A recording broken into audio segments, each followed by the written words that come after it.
Hi, welcome to EPG Pathshala. My name is Lalit Kumar. I teach English at Deen Dayal Upadhyay College, University of Delhi. The title for today's lecture is Criticism in Classical Antiquity, Longinus and Horace. So first, I begin by introducing you to the idea of criticism in the classical Greece or in the Greco-Roman culture, before I move on to the larger context of Greco-Roman literary criticism, Greco-Roman history, and I talk about Horace and Longinus. The word criticism comes from the Greek term krisis, K-R-I-S-I-S, which meant separation, selection, and judgment. Then, since the inception of literature and literary criticism, the readers needed to select from a plethora of plays and poetry available to them. The bad poetry that could have potentially a moral impact on the readers was to be separated from the good poetry. Plato, as you know, Plato is celebrated as the first critic in the entire history of Western literature. Plato, initially, he was the one who did the job of separating the chaff from the grain, or good poetry, quote unquote, from the bad poetry, quote unquote, and argued that in the ideal republic, children should hear only good fables, not the bad ones. In fact, it was Plato in whom we find for the first time a trenchant critique of the anthropomorphism of gods, something that was initially championed and institutionalized by the likes of Homer and Hesiod. And Plato was against the anthropomorphism of gods, or attributing human qualities to gods.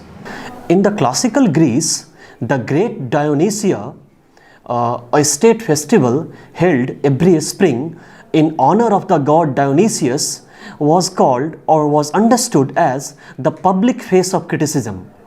On the occasion of this very festival, comedies and tragedies written by Aeschylus, Aristophanes and others were performed with the objective of providing amusement and instilling patriotism and other virtues into the audience.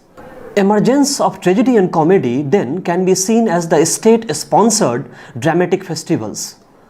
One can argue then that creativity and criticism, since their inception, have been deeply embedded within each other, and it can be analyzed, it can be examined and understood not only by looking at the great Dionysia, the public face of criticism, but also by examining the first text of Western literature, that is Homer's The Iliad and the Odyssey.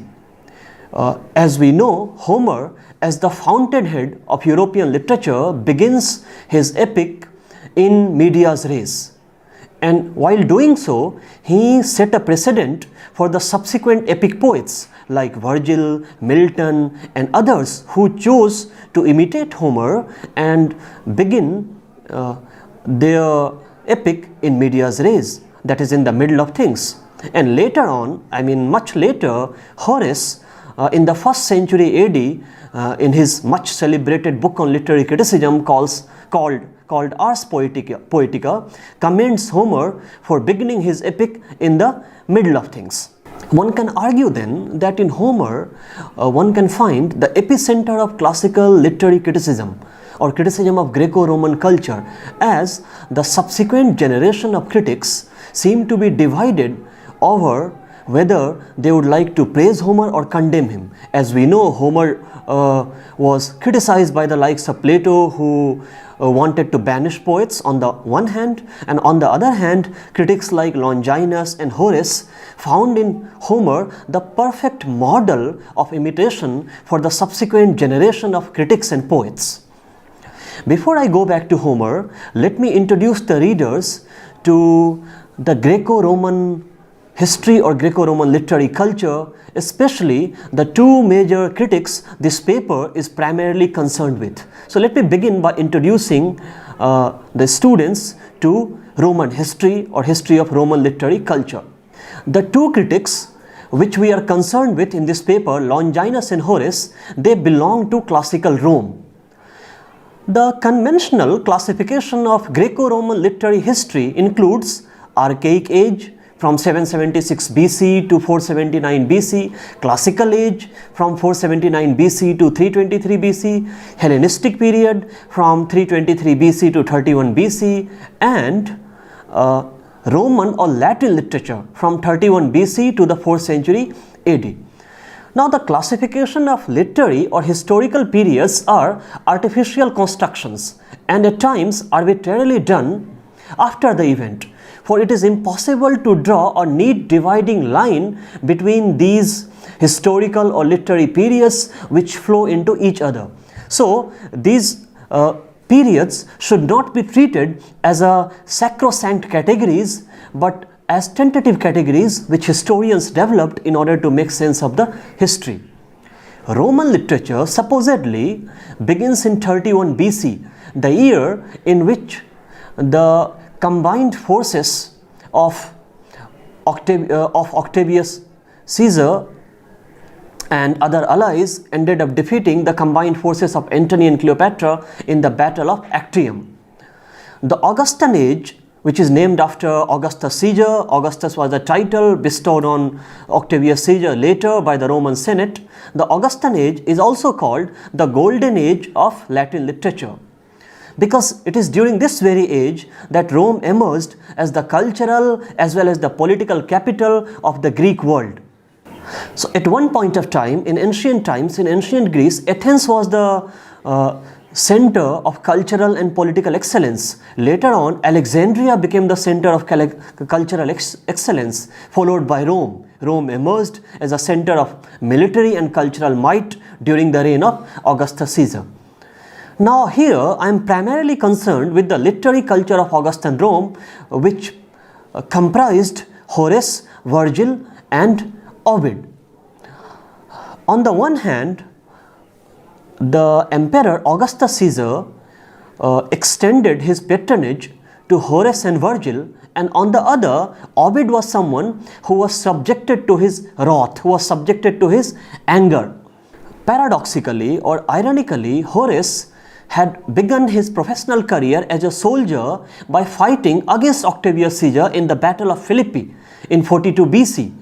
But once Octavius Caesar emerged victorious in that battle, he granted general amnesty to Horace and all others who had fought against him. And later on, Horace shifted to Rome and he befriended one of the close associates of Augustus Caesar called Maecenas. And it was Maecenas who had provided Horace the Sabine farm, which Horace meticulously celebrates in his satires. In his satires, Horace also celebrates what later historians have called New Pax Romana, that is, newly found Roman peace brought by Augustus Caesar.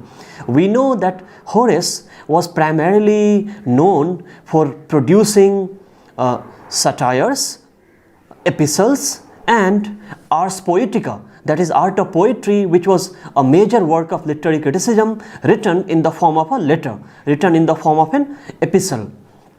So let's begin by looking at his satires first. His satires are characterized by self-reflexivity and allusion or topical allusion to his own times.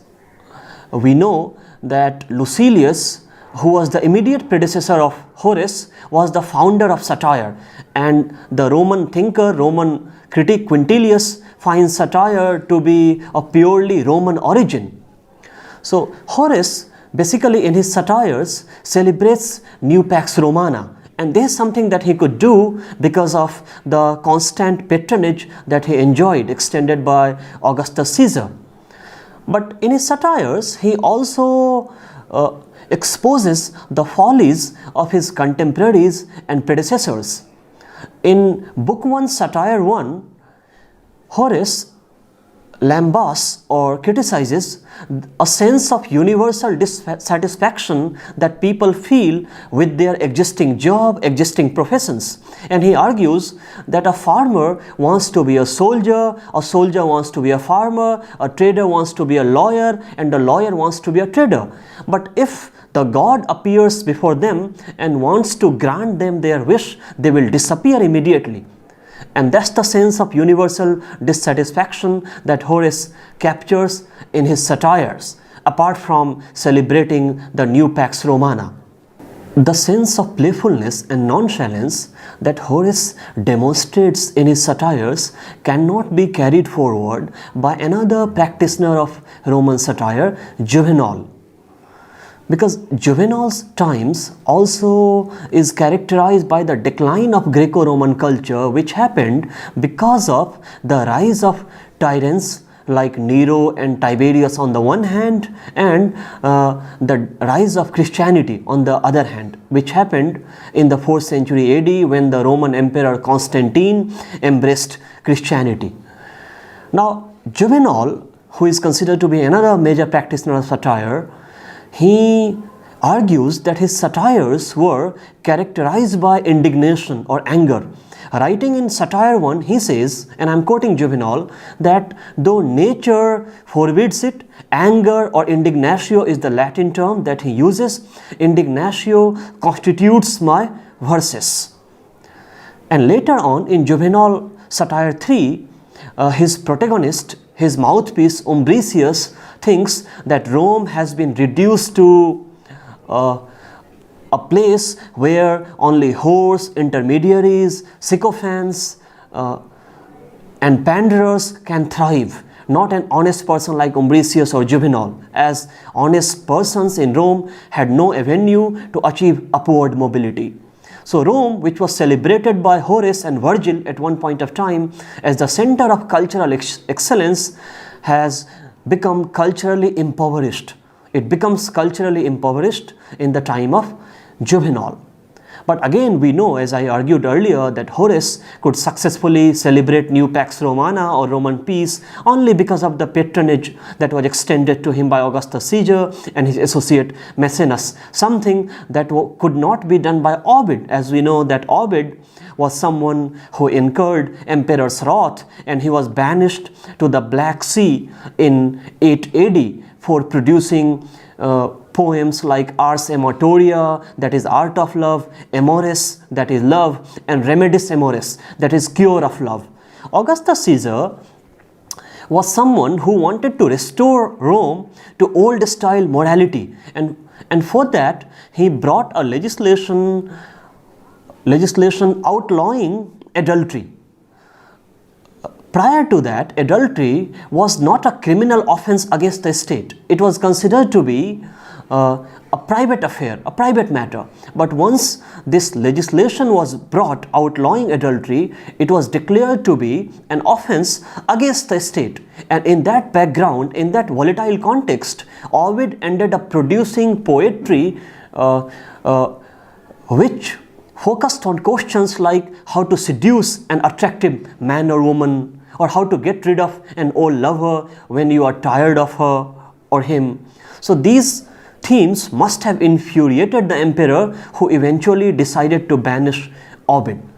But unlike Ovid, Virgil and Horace were the ones who enjoyed the state patronage, and Horace continued to celebrate new Pax Romana or new Roman peace in his satires.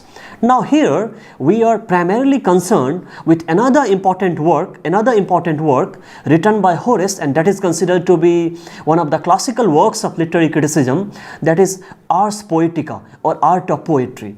Now Ars Poetica is often celebrated and cited for producing a monumental sentence, and that is, the aim of poetry is primarily to instruct and to please. And if we look at the entire history of literary criticism before and after Horace, we see critics, intellectuals and thinkers are divided over this issue. Some have argued that the aim of literature is to instruct, some have argued that the aim of literature is to please, and some have tried to reconcile these two seemingly opposite stances, something that Horace did successfully in his Ars Poetica. For instance, if we look at the condition of literary criticism in the 19th century England, we realize that someone like Matthew Arnold argues in his work Culture and Anarchy, and later on in his seminal essay The Study of Poetry, that the aim of poetry is to instruct, and a stance which is immediately rejected by the adherents of art for art's sake in general, and Oscar Wilde in particular, who in his preface to Picture of Dorian Gray writes that all art is quite useless. So this is how Horace for the first time did a commendable job of reconciling these two seemingly role of poetry. So Horace in his Ars Poetica and in his Satires primarily responds to two questions which have fascinated literary critics since antiquity. One is what constitutes great poetry, as according to Horace, great poetry should have the ability to combine these two seemingly opposite roles of literature which I just discussed. And another factor that he focuses on is how to counter the impact of market on poetry, how to counter the impact of market on art. Horace writes in Ars Poetica and also in his Satires that he writes poetry, he produces satires not for consumption. His poetry was primarily written not for public consumption but for circulation among his friends.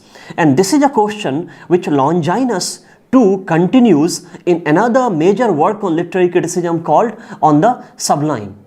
On the Sublime, a major treatise was written by Longinus in the 1st century AD.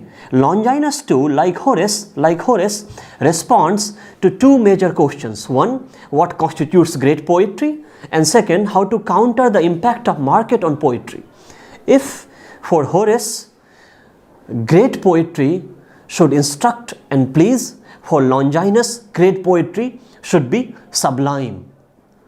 Now Longinus responds to two major questions. One, what constitutes the sublime? And second, what is sublime? So these are the questions that he tries to respond to in his major treatise called On the Sublime.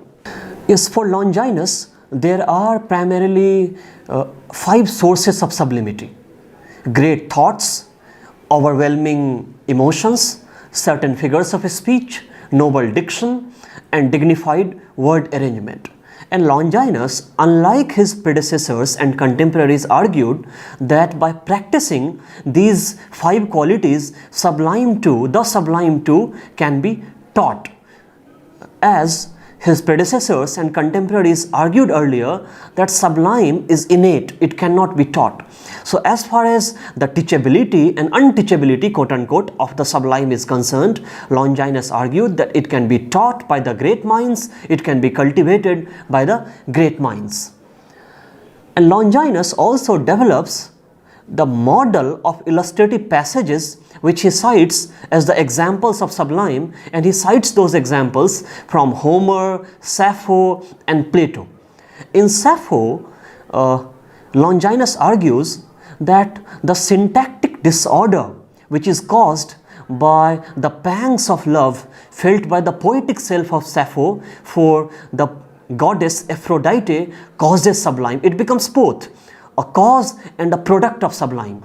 So in Sappho, if it is the overwhelming emotion which causes sublime, then in Homer it is the representation of the wrath of God which produces terror first in the heart of the readers, and terror produces sublime. And we know much later, writing in the 18th century, when Burke produces his treatise on the sublime, he argued there categorically that Sublime produces terror, and terror generates pleasure. Terror becomes a source of delight for readers, a stand that he develops from Longinus, that he carries forward from Longinus. Now Longinus, in a way, he carries forward the critique, the trenchant critique of the anthropomorphism as championed by Homer. He carries forward the trenchant critique of Plato of the anthropomorphism of gods as institutionalized by Homer and Hesiod. Longinus writes that Homer, in his representation of gods, shows them fight, conspire like human beings. So Longinus writes that Homer reduces his gods to men and elevates his men to gods. That is one of the major contributions of Longinus to literary criticism, where he carries forward Plato's critique of Homer. Longinus is also known for developing the idea of universality, as according to Longinus, while addressing the question how to judge or how to distinguish a true work of Sublime with false Sublime, one can argue or one can implement the test of universality. According to Longinus, if a work of art pleases all the readers equally and elevates the minds of the readers, then it's a true work of Sublime. We also know that for the adherents of modern theory, for the practitioners of quote-unquote literary theory with capital T, the idea of universality may not be so appealing. Nevertheless, we know that the subsequent generation of critics and literary thinkers, and not necessarily the adherents of literary theory like Burke, Kant and Zizek, all of them have been inspired by Longinus' theory on Sublime, and they have tried to develop it further. To conclude, both Longinus and Horace agree that commerce corrupts poets and playwrights alike. However, they disagree on the issue of countering the impact of market on poetry. Horace advises poets to master technical perfection in poetry, whereas Longinus asks them to aim for the greatness of thought, which is both a cause and effect of the sublime. One example of what the excessive greed for money can do to poets in poetry comes from a 4th century BC poet Coriolus. It is said that Coriolus was promised a gold coin for each good verse that he produced and a beating for each bad verse that he wrote, and eventually he was flogged to death. This is what the greed for money could do to poets in the classical Greece as well.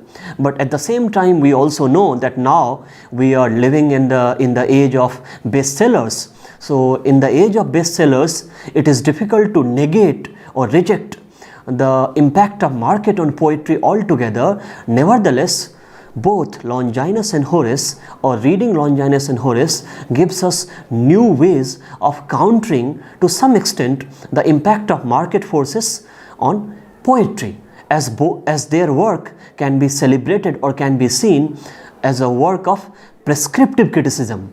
I am using the word prescriptive criticism in the sense that both of them primarily tried to respond to two major questions. One, what constitutes greatness in poetry and how to cultivate greatness in poetry, and second, how to counter the impact of market forces on poetry. Something, or the two questions which critics and intellectuals have grappled with since antiquity. Now, let me conclude the entire presentation by telling you what students have learned from this module.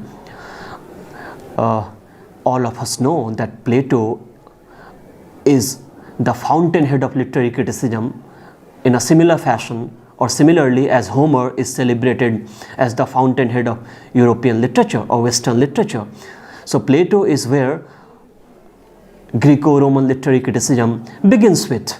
We know that Plato celebrates Socratic dialogue in his works, but Socrates was someone who never wrote a sentence, because either he was not familiar with the art of writing, or the art of writing was a newly acquired technique in the days of Socrates. We know that the art of writing was invented in the 8th century BC Greece. So in the time of Socrates, the art of writing may not be so popular. So Plato is someone who is celebrated as the first critic in the history of ideas, and Plato came up with an ethical role for poetry, and those who could not contribute to this ethical function of poetry were to be banished, according to Plato. So if Plato is primarily concerned with the ethical role of poetry, then Aristotle was concerned with management of emotions in his work, mainly poetics. So Plato and Aristotle represent the initial major critics. Sorry, just we need to remove this sentence. Yes, could you please remove this sentence, the previous sentence where I was saying that Plato and Aristotle represent. So Plato and Aristotle represent the early trend of ancient classical criticism. And after discussing Plato and Aristotle, we also discussed Longinus and Horace, as these two represent two major historical junctures in the history of literary criticism, and they are relevant even today, as they help us address some of the fundamental questions related to literature, related to art, related to poetry, and they also help us explore the relationship between poetry and market forces on the one hand, and poetry and power on the other. As we have seen in the example of Ovid, how he could not fashion his own self, his own poetry in relation to the empire, in relation to the state, and eventually he was banished. Thank you so much.